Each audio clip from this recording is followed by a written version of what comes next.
지난 시간에 이어 제1장 병원 전 외상소생술 PHTLS의 두 번째 파트 강의를 시작하겠습니다. 앞서 우리는 외상처치의 역사적 배경과 패러다임의 변화를 살펴보았죠. 이번 시간부터는 화면에 보이는 것처럼 예방과 처치의 연속성이라는 주제로 외상을 한층 더 깊이 그리고 거시적인 관점에서 다루어 보겠습니다. 여러분, 보통 외상이라고 하면 길을 가다 우연히 일어난 불운한 교통사고나 갑작스러운 추락 같은 것을 떠올리기 쉽습니다. 하지만 현대의학, 특히 PHTLS의 관점에서 외상은 결코 통제 불가능한 우연한 사고가 아닙니다. 외상은 원인을 분석하고 데이터를 수집하여 적극적으로 개입하면 충분히 막을 수 있는 통제 가능한 질병이라고 이해하시면 됩니다. 과거의 뼈아픈 데이터들을 통해 현재의 응급의료 시스템과 법률을 수정하고 이를 통해 다가올 미래의 환자를 구하는 것, 이것이 바로 오늘 우리가 배울 핵심 철학입니다. 자, 그럼 외상이 전 세계적으로 얼마나 심각한 질병인지 다음 슬라이드의 통계로 확인해 봅시다. 이 슬라이드에 제시된 숫자들을 주목해 주시기 바랍니다. 세계보건기구 WHO와 미국 국가안전보장회의 NCS의 방대한 데이터가 요약되어 있습니다. 우선 전 세계적으로 교통사고로 인해 연간 무려 130만 명이 사망합니다. 하루 평균 3,500명 이상이 목숨을 잃는 셈이죠. 특히 5세에서 29세 사이의 젊은 인구층에서는 교통사고가 당당히 사망 원인 1위를 차지하고 있습니다. 여기서 중요한 점은, 그리고 시험에 자주 나오는 통계적 특징은 바로 부의 불평등이 외상 사망률에도 그대로 적용된다는 것입니다. 저소득 및 중간소득 국가 사람들은 전 세계 차량의 절반 50%만 소유하고 있음에도 불구하고 전체 도로 교통 사망의 무려 90%를 차지하고 있습니다. 인프라와 안전교육의 부재가 얼마나 끔찍한 결과를 초래하는지 명백히 보여주는 수치죠. 경제적 피해는 또 어떨까요? 2019년 기준 미국 내 치명적, 비치명적 외상으로 인한 경제적 손실이 약 1조 1천억 달러에 달합니다. 수십억 달러가 임금 손실, 보험, 재산 피해에 쏟아지고 있습니다. 여러분 집중하십시오. 바로 이 지점에서 현장에 출동하는 응급구조사의 가치가 증명됩니다. 현장에서 여러분이 골절된 목뼈 경추를 완벽하게 고정해주는 단 한 번의 처치가 환자가 평생 사지마비로 누워 지낼지 아니면 건강하게 생산활동을 할지를 결정합니다. 여러분의 신속한 출혈 제어와 이송이 환자 1인당 평생 120만 달러의 사회적 손실을 막을 수 있다는 사실을 뼈저리게 인식하셔야 합니다. 외상 처치는 크게 세 가지 단계로 나뉩니다. 사고 전 단계, 사고 발생 단계, 사고 후 단계입니다. 이 세 단계를 구분해서 기억하세요. 첫 번째로 사고 전 단계입니다. 이 단계의 핵심 목표는 단연코 예방입니다. 슬라이드의 그림을 볼까요? 구불구불한 산악도로에서 차가 자꾸 30m 절벽 아래로 떨어집니다. 과거에는 차가 떨어지면 빨리 구하려고 절벽 아래에 구급차를 대기시켰습니다. 이것이 반응적 접근입니다. 하지만 이것보다 훨씬 경제적이고 생존율이 높은 방법은 무엇일까요? 애초에 차가 떨어지지 않도록 커브에 튼튼한 가드레일을 설치하는 예방적 접근입니다. 교재에서는 외상성 손상을 의도적 손상과 비의도적 손상으로 엄격하게 구분합니다. 살인이나 자살처럼 고의로 행한 것이 의도적 손상이라면 우리가 흔히 마주하는 자동차 충돌이나 추락 등은 대부분 부주의나 우발적 결과로 발생하는 비의도적 손상입니다. 즉 100% 예방이 가능하다는 뜻입니다. 따라서 병원 전 처치 제공자인 우리는 단순히 피를 닦고 병원에 데려가는 역할을 넘어 사고 발생 자체를 막는 예방 교육의 주체가 되어야 합니다. 하지만 시대가 변하면서 사고 전 단계에서 우리가 예방해야 할 위험 요소들도 빠르게 진화하고 있습니다. 대표적인 것이 바로 스마트폰입니다. 2021년 기준 미국인의 약 85%가 스마트폰을 소유하고 있습니다. 기술의 발전이 생활은 편하게 만들었지만 운전 중 주의 산만이라는 치명적인 역설을 낳았습니다. 미국 질병통제예방센터에 따르면 산만한 운전으로 매년 3,000명이 사망합니다. 그래서 기다릴 수 있다, I can wait와 같은 대대적인 캠페인이 벌어지고 수많은 주에서 운전 중 휴대전화 및 문자 메시지 사용을 법으로 엄격히 금지하고 있는 것입니다. 또한 과거에는 음주운전이 가장 큰 문제였고 다행히 1989년 이후 대중의 인식 변화로 감소 추세에 있습니다. 하지만 최근 대마초 합법화가 진행되면서 알코올과 대마초를 복합 복용하고 운전대를 잡는 새로운 위험이 대두되고 있습니다. 두 물질을 섞었을 때의 사고 위험성은 단독 복용 시보다 훨씬 증폭됩니다. 시대적 변화에 따라 새롭게 등장하는 위험 요소들을 예의주시해야 합니다. 예방 전략은 대상의 연령과 특성에 맞춰 정밀하게 타겟팅되어야 합니다. 노인과 어린이, 이 두 취약계층의 가장 큰 위험 요소를 살펴봅시다. 먼저 노인 인구입니다. 노인에게 손상이나 사망을 초래하는 가장 흔하고 치명적인 원인은 바로 낙상입니다. 이를 예방하기 위해 미국 질병통제예방센터는 STEADI 노인 사고 사망 및 손상 예방라는 아주 훌륭한 프로그램을 개발했습니다. 의료 제공자가 낙상 고위험군을 사전에 식별하고 집안의 위험 요소를 제거하는 것이죠. 여러분도 현장에 출동했을 때 이전에 낙상했던 노인 환자를 만난다면 이는 또 다른 치명적 낙상의 전조 증상임을 인지하고 예방 프로그램에 연계할 수 있어야 합니다. 다음은 어린이입니다. 어린이 비의도적 사망 원인 3위가 바로 익사입니다. 이를 막기 위해 도시 내 수영장 주변에 울타리 설치를 법제화하고 부모를 대상으로 수상 안전 교육을 강화하는 것이 필수적입니다. 또한 영유아를 자동차 사고의 물리적 충격으로부터 보호할 수 있는 카시트 어린이용 안전 시트의 올바른 장착 교육 역시 여러분이 현장과 지역사회에서 수행해야 할 아주 중요한 맞춤형 예방 전략입니다. 두 번째, 실제로 충돌이나 추락이 발생하는 그 찰나의 순간, 사고 단계입니다. 이 단계에서는 환자의 신체가 받는 물리적 타격 에너지를 얼마나 흡수하고 줄여주느냐가 관건입니다. 이 슬라이드에 있는 그래프의 역사적 흐름은 헷갈리기 쉬운 부분이니 잘 따라오십시오. 헬멧, 에어백, 카시트 같은 안전 장비는 사고 단계에서 손상을 줄이는 최후의 방어선입니다. 오토바이 헬멧 법률의 역사가 이를 완벽하게 증명합니다. 1966년 미국 의회가 헬멧 착용을 의무화하지 않는 주에 처벌을 내리겠다고 미 교통부에 권한을 부여했습니다. 그러자 47개 주가 헬멧법을 제정했고 사망률이 뚝 떨어졌습니다. 그런데 1975년 이 처벌 권한이 철회되자 주 정부들이 법을 줄줄이 폐지하기 시작합니다. 그래프를 보십시오. 그 직후 사망률이 수직으로 치솟습니다. 법령의 강제성과 안전장비의 유무가 사고 발생 단계에서 환자의 예후를 얼마나 극적으로 그리고 즉각적으로 변화시키는지 명백히 보여주는 사례입니다.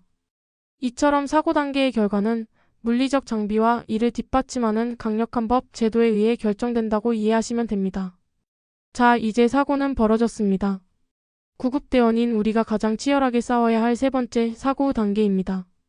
외상 전문의 도널드 트런키 박사는 이 사고 후 사망의 패턴을 3단계로 명확히 분류했습니다. 이 사망의 3단계는 시험의 단꼴로 출제됩니다. 각 단계의 발생 시간과 원인, 그리고 해결책을 정확히 매칭하시기 바랍니다. 1단계 즉시 사망은 사고 후 수초에서 최대 1시간 이내에 발생합니다. 대동맥 파열이나 뇌관 손상처럼 의료진이 도착하기도 전에 대량 출혈로 현장에서 사망하는 경우입니다. 이 1단계 사망을 줄이는 유일한 길은 앞서 배운 예방과 일반인들이 즉시 사용할 수 있는 공공장소 지혈대 교육뿐입니다. 2단계 조기 사망은 사고 후 수시간 내에 발생합니다. 기흉, 간비장 파열 등으로 인한 출혈이 주원인입니다. 바로 이 2단계가 우리 병원 전 첫 GPHTLS 제공자의 핵심 개입 구간입니다. 여러분이 얼마나 빨리 평가하고 적절한 병원으로 이송하느냐에 따라 충분히 살릴 수 있는 환자들입니다. 3단계 후기 사망은 수일에서 수주 후에 중환자실에서 폐혈증이나 다기관 부전으로 발생합니다. 이는 병원 내 집중치료와 최신 손상 제어 소생술의 발달로 점차 감소하고 있는 추세입니다. 앞서 2단계 사망을 막기 위해서는 시간이 생명이라고 했습니다. 과거에는 애덤스 카울리 박사의 이론에 따라 이를 황금시간이라고 불렀습니다. 손상 직후 1시간 내에 수술적 처치를 받으면 생존율이 급격히 올라간다는 것이죠. 하지만 여기서 여러분의 개념을 완전히 뜯어고쳐야 합니다. 헷갈리기 쉬운 부분입니다. 이제 우리는 이것을 1시간이라는 물리적 시간이 아니라 환자마다 다르게 주어지는 황금 기간으로 이해해야 합니다. 어떤 환자는 10분 만에 사망할 수도 있고 어떤 환자는 2시간을 버틸 수도 있습니다. 현실적으로 계산해 봅시다.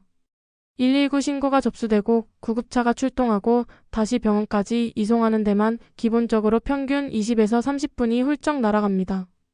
그렇다면 여러분이 현장에서 환자를 평가하고 처치할 수 있는 이른바 플래티넘 10 미니 등 결코 길지 않습니다. 현장에서 보내는 추가 1분 1초는 환자가 내부에서 피를 흘리며 죽어가는 시간과 정확히 일치한다는 사실을 명심하십시오. 그렇다면 그 짧은 10분 남짓한 현장 체류 시간 동안 우리는 무엇을 해야 할까요? 슬라이드에 충격적인 통계를 하나 보겠습니다.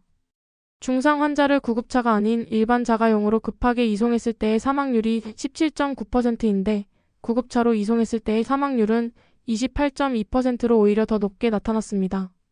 왜 이런 결과가 나왔을까요? 구급차 안에서 처치한답시고 현장에서 평균 20에서 30분씩 너무 많은 시간을 허비했기 때문입니다. 따라서 여러분은 환자 처치 시 항상 스스로에게 물어야 합니다. 내가 지금 현장에서 하고 있는 이 처치가 병원 도착을 지연시키는 위험을 감수할 만큼 환자 생존에 이득이 되는가? 아니라면 무조건 로드앤고 하십시오. 또한 쇼크 관리 패러다임도 바뀌었습니다. 산소 운반 능력이나 응고 인자가 전혀 없는 결정질 수액 크리스탈로이드를 쏟아붓는 과거의 방식은 제한되어야 합니다. 현장에서는 최소한의 관료만 유지하며 병원 도착 즉시 전열 적혈구와 혈장 1대1 투여와 손상 통제 수술이 이루어질 수 있도록 신속히 이송하는 균형 잡힌 소생술이 절대적인 현장 처치 전략입니다. 구급차에 환자를 실었습니다. 이제 어디로 갈 것인가를 결정해야 합니다. 피를 철철 흘리는 중증 외상 환자를 무조건 GPS상 가장 가까운 병원으로 모시고 가는 것은 환자의 생존 기회를 박탈하는 매우 치명적인 실수입니다. 목적지는 철저히 병원의 역량, 즉 미국 외과학회 ACS가 지정한 외상센터의 레벨에 따라 전략적으로 선택되어야 합니다. 이 부분도 레벨별 차이를 반드시 구분해서 기억하십시오. 레벨 1 및 레벨 2 외상센터는 지역 외상 체계의 중추로서 언제든 즉각적인 수술이 가능한 경험 풍부한 외과 의사와 소생팀이 24시간 대기하고 있는 최종 목적지입니다. 반면 레벨 3나 레벨 4는 교회나 농촌 지역에서 즉각적인 기본 안정화 정도만 수행하고 상위 센터로 안내하는 역할을 합니다.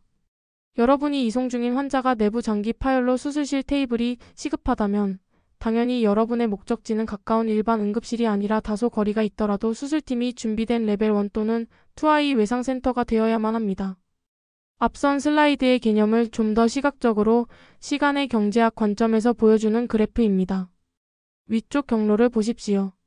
환자 상태가 불안정하다고 불안한 마음에 가장 가까운 일반 병원에 들렀다고 가정합시다. 병원에 도착해서야 부랴부랴 외과 의사를 호출하고 자체 수술 능력이 안 되어 결국 다른 병원으로 전원 이송을 결정합니다.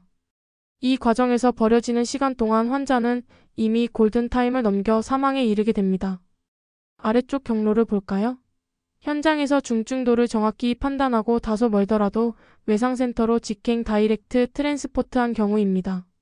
구급차 안에서 이미 센터로 연락이 가고 환자가 도착하자마자 수술팀이 맞이하여 즉각적인 지혈 수술 결정적 처치 이루어집니다. 20분에서 20분의 차이가 삶과 죽음을 완벽하게 갈라놓습니다. 여러분의 정확한 판단력에 기반한 병원 우회 바이패스 결정이 환자를 수술대 위에 올리는 시간을 가장 극적으로 단축시킨다는 점을 잊지 마십시오. 오늘 배운 방대한 내용을 3가지 핵심 키워드로 요약하며 결론을 내리겠습니다. 첫째, 예방입니다. 외상 관리의 진짜 시작은 피를 보는 순간이 아니라 사고를 미연에 방지하는 철저한 교육과 법적 제도의 마련에 있습니다. 둘째, 시간입니다. 현장에 도착하면 불필요한 행위를 최소화하고 환자 내부의 피가 마르기 전에 황금 기간을 사수하여 빠르게 이송해야 합니다. 셋째, 판단입니다. 교제의 프로토콜을 넘어 환자의 상태와 지역 내 의료기관의 역량을 비판적으로 사고하여 가장 적절한 외상센터로 직행하는 과감한 판단력이 필요합니다. 우리 병원 전 외상 소생술 PHTLS의 궁극적인 목표는 단순히 환자의 심장을 뛰게 만들어 생존시키는 것에 그치지 않습니다. 완벽하고 신속한 처치를 통해 환자가 평생 장애 없이 예전의 건강한 일상으로 복귀하도록 삶 자체를 보존하는 것임을 마음속 깊이 새겨주십시오. 마지막 슬라이드입니다. PHTLS의 과거와 현재를 돌아보며 우리가 나아가야 할 미래의 방향을 확인했습니다. 여러분이 진정한 전문가가 되기 위해 마지막으로 당부드리고 싶은 것은 끊임없는 준비입니다. 최신 의학 지식으로 스마트폰 앱을 업데이트하듯 여러분의 두뇌를 업데이트하십시오. 출동 전 장비를 꼼꼼히 살피고 팀원들과 역할을 분담하여 현장에서의 혼선을 없애야 합니다. 또한 제복을 입은 전문가로서 지역사회의 모범이 되어야 합니다.